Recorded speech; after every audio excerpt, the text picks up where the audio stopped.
G'day and welcome back to the Weedy Garden, little garden on the hill where I try to inspire and encourage you to grow your own food. Garden beds, raised garden beds. My vegetables are looking delightful, but my garden beds, they are seeing some signs of wear and tear. They are a fair bit of effort to install, so you really only want to do it once in your lifetime, right? Just brush the soil off. So I started my vegetable garden 6 years ago and I didn't think it was going to be a permanent situation. And I made my beautiful garden beds that I'm very proud of. See, on this channel, it's all about experiencing and about learning. And I've learned how to do things and I've learned how not to do things. Look at me, a real amateur. See, I didn't build these out of hardwood. That was my mistake. This is raw and non-treated wood. But I did put a plastic liner on the one side, but as it's touching the soil here, everything that's used to be alive will turn into soil again eventually if you don't do things properly. When I built this garden, I didn't think I was going to be here for very long, so I built it out of all sorts of junk and stuff that I could find for free. Yeah, the channel grew, the trees grew, and I'm still here 5 years later in the Weedy Garden. And I'm living up in the bus here, up in my dad's old bus up on the hill. We just bought the land here in the Weedy Garden and we're going to build our house right here. So that means that I'm going to be here for a long time yet. And because I've got the ginkgo tree in my garden, I might even live to be 100 years old. Ow. How can we build a hardwood timber raised garden bed so it will last a lifetime? Well, I'll take you on a little trip down south to Victoria, to Crosley, to Jodie's place. And Jodie is the latest winner of the Weedy Garden Makeover.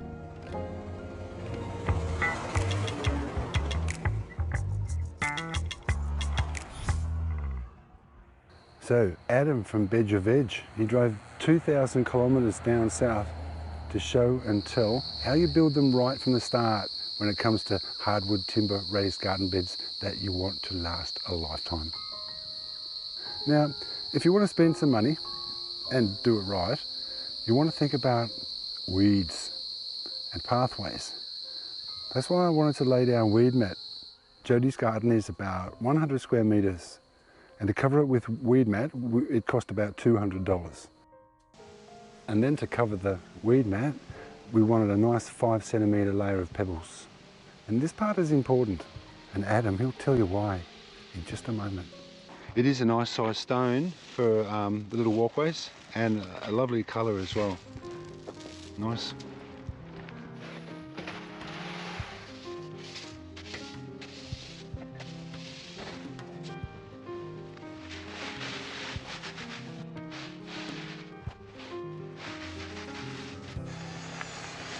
And number 100.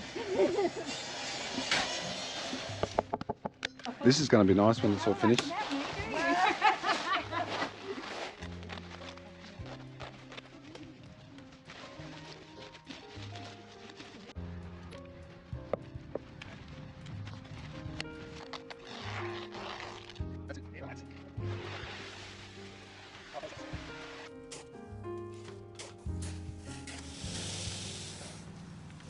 Good. Thank you. The last wheelbarrow full of stones.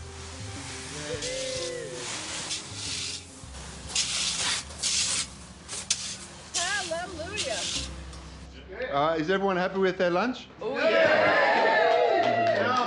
And look at the dogs waiting for leftovers. Here comes the garden beds, guys.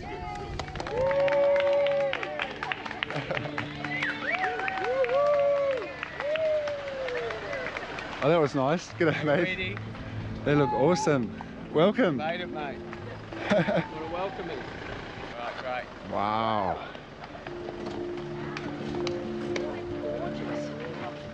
Yeah.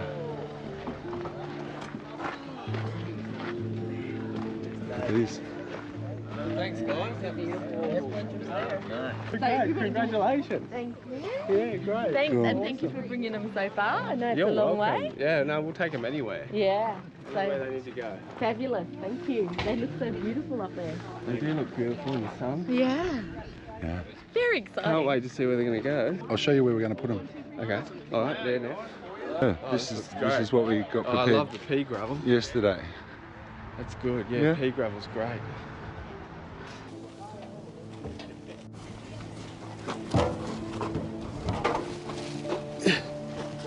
Yeah, you guys come round.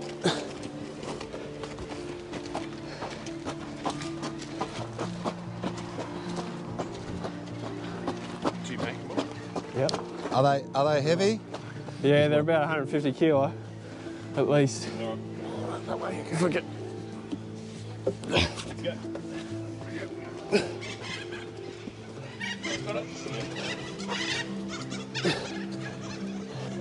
All right, grab the other corner again. Yep.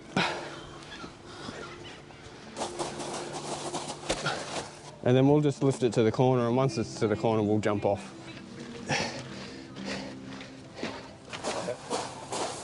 Up against the fence. Oh, yeah. Good job. Yeah, like that.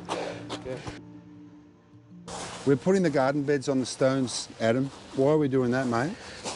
It keeps a good barrier between the endemic soil and the hardwood timber. This is Class 1 durable hardwood. It's the best hardwood you can get. It's going to last as long as anything else. But these will be here for 100 years if no one takes them away. Well, I've never been around 100 years to tell you whether they'll last that long, but Class 1 durable hardwoods are usually, to get a Class 1, you need to be 40 years in the ground. And the gravel keeps you away from that endemic soil, keeps the garden beds dry, stops them getting waterlogged, keeps the soil from getting waterlogged. And yeah, allows the aeration to come in from underneath. Aeration, it's a good medium to walk on. What happens is compaction is your enemy, and then the garden beds bury into the endemic soil, and then you just get soggy kind of things going on. See, these garden beds, when I build them, I just build them on the ground, right? So if you look, there's all this dirt's piled up, and the more mulch I put on my paths and stuff, it's just going to get buried. Just makes it susceptible to rotting. Getting that pea gravel, a gravel with no fines in it, is 100% the best way to put a garden bed down. The other thing with the pea gravel is that it allows you a little bit of a workability to get your level, and it's a really good thing to do it just at the beginning. It takes a few extra minutes, but it'll make your garden beds look much better for a lot longer. We're putting in these bags here because this will keep any kind of roots out. You'll be surprised, even with big trees, even those ones over there, they can get feeder roots, and they will come in for that good soil. Yeah. So even when you think you're okay, it is always good to put a liner in it, and especially these ones, because they're double heavy duty. They're so thick you feel that weedy, they're like a blanket. Oh yeah. And they keep the soil in, so the soil's not going to wash out the bottom. Yep. Which is important, and they keep everything you don't want out. Yeah. So they're really important. And we hand make them. They're all machine stitched, so there's no folds or anything. All the corners are, so they just sit straight into the shape of the garden bed. And all we've got to do is just put a couple of little tack screws in just to hold them in. The soil will hold them in once the soil's in, but this just keeps them in position while we put the soil in. We make them a bit bigger so they're a bit baggy, so they don't stretch and pull when you put the soil in. So Adam, you drove all the way down from Yukai, northern New South Wales. We did. How many Ks have you driven altogether? It'll be about 2,000 down, and then the trip back, so it'll be close to 4,000 or what. We got a water potable safe tar on there, which the soil will never touch because you have the liners in here, but it just gives that some extra insurance on that timber. So these liners do a lot of work. They keep all the bad stuff out and the good stuff in, and they look after the timber as well. Oh, we're getting there. These are looking really lovely. So about the soil, I'm thinking, if you've got the bag underneath, Adam, yep, how do the earthworms get in? They will come once you start putting your own compost or any endemic soil in there. All right, well, we do have topsoil in here. Would there be earthworm eggs in topsoil? 100%. Yeah, 100%. So there will be some eggs in here. Yeah, 100%. You won't be able to keep worms out of here. Okay. Yeah, it'll be impossible. They will find a way. And they can climb, so they can even climb up the side. This mix is 25% sand, 25% topsoil and 50% mushroom compost. Yeah. So on top. all you got to do is put compost on this every year, right? 50 mil of compost here. You'll never touch this. This is like your base, this is your foundation, this is your base mix. Everything will grow in your compost at the top, but this just brings your garden bed up to height, and it also just gives you a really friable mix that isn't going to compact. And that's why we've got the sand in it. Adam? Yeah. Mate, thank you so much for coming. My pleasure, Thank you so much for coming in. And all this way, it's pretty impressive, actually. You and I are the ones that's come furthest. But I really appreciate that. And Jodie is going to be very, very happy for these garden beds. It's great to see lots of happy faces, mate. Pleasure to be involved. And if you do want to get some of these garden beds, these beautiful hardwood raised timber garden beds, then you can find a link in the description of this video. Otherwise, go onto the website, bedurveg.com.au. Thanks, Adam. Cheers, mate. It's nice when we're getting towards the end and putting on the final details, isn't it? You can really see it all coming together. Okay, let's go and look at the garden beds. Great. But you've got enough little seedlings there to give it a go, and I've given you a tin of seeds as well. Lovely. Sweet little babies. Look at them. So blueberries, they like acidic soil, Yes. right? So we have put about a handful of sulphur as we mix this soil in. So each one's got about a handful of sulphur, which makes the soil a bit acidic. And then they've just been, instead of dressing it with sugarcane mulch, we're just using pine needles because they're acidic as well. And another thing you could plant in here is your strawberries. Ah, fantastic. Strawberries and blueberries both like acidic soil. So when spring comes round, you could plant yourself a nice bunch of, you could have a nice little berry salad from this bed. That'd be fantastic. Breakfast. Yeah. So one little bed dedicated to the berries here. But you do have lots of garden beds now. We've got lots of garden beds. It's amazing. Plenty of room for the annual vegetables. Yeah. We're back here in the shed because I've got something important and interesting to share with you as well. And that's the EcoFlow solar generator. Yeah, so we've just charged the EcoFlow from the power unit. Of course, you can charge it from 240 volts. So it's been charged here just to run the pump so we can see if it works. This is their pump. They've got water tanks on the other side, rainwater tanks. So every time they turn the tap on inside, it starts. So at the end of the day, water is free. It comes out of the sky, that's free, and that charges the pump. So water is free, 100% free here on the property. That's nice to know, isn't it, Jade? I reckon it's great news. All the way around. So thanks EcoFlow for that, for contributing for that. We really appreciate it. So now we know that it works on the pump. Chris is going to climb up on the roof here and he's going to mount the solar panels today or tomorrow when everyone leaves. And it's a good for camping. And if you don't have electricity up in your garden, it's a good little thing to have up in your garden like I do. See, dehydrator, juicer, kettle to make hot water, charger for my garden tools, music, charger for my camera, charger for my telephone, for my garden fridge, all in my polytunnel, which, by the way, was also built temporarily, only to last a season or two. I'm going to have to make a new one, and I'll make a new one like I just made for Jodie as well. Well, this is a place you can be in the backyard when it starts to rain and snow, at least, anyway. Yeah. Thanks for your help, everybody. So, Jodie, she got a food forest, a beehive and bee circle, a worm farm, compost bay, all both made out of bricks, a seat of tranquility, a pair of electric garden pruners, weedy garden clues, medicinal tinctures, solar power, a polytunnel, a whole bunch of seeds and seedlings, and 4 hardwood timber raised garden beds from Adam from Bedurveg. And you might be asking, how did she win all that? Well, she bought a design from the Weedy Garden web shop and she got free entry. That's how. See, this is one of the new designs from Katie at Iswas.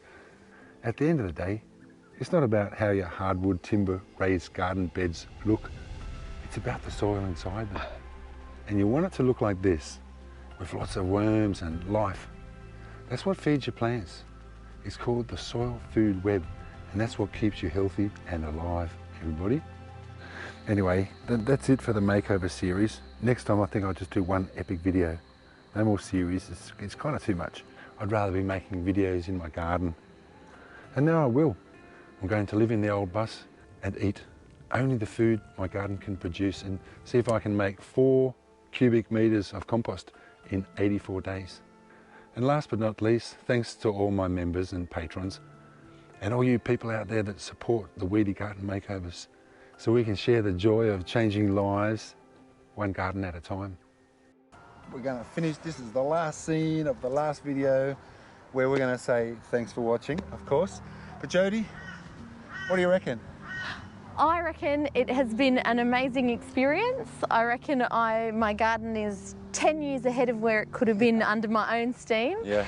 And I reckon I started off this journey thinking I was the luckiest person in the world, and I am definitely the luckiest person in the world. So Satisfied? very satisfied. Thank you so much. Thank you, and thank you to everybody who came and helped out, because the people have been just an amazing part of the experience, and it has been heartwarming and emotional and lovely to have such a great team do such a great job in such a short time. It's overwhelming. Thanks, Jodie. I'm exhausted. I'm exhausted. I would like to say especially, and this is really important, because none of this would have been possible if you guys out there didn't support this idea. This is where it goes to. This is what makes it possible. And I do have another one open now. The next one we're going to draw on Christmas Day at the end of this year. So there will be another lucky Jodie somewhere Fingers in crossed. Australia. So you can find out all about that on the weedygarden.com. Alrighty. So I think that's about it. Shall we wrap it up and go and have a wrap? I think we should. Yeah. Okay. Been a long day. Sure has. And I'm cold through my bones. I'm going to have a nice warm shower and Yeah, I think and a so. good night's sleep. Okay. Thanks for Great. watching, everybody. I don't have to remind you anymore, because you know to enjoy your lives and to enjoy your gardens. Okay? Have a nice day, and I'll see you on the next video. See ya.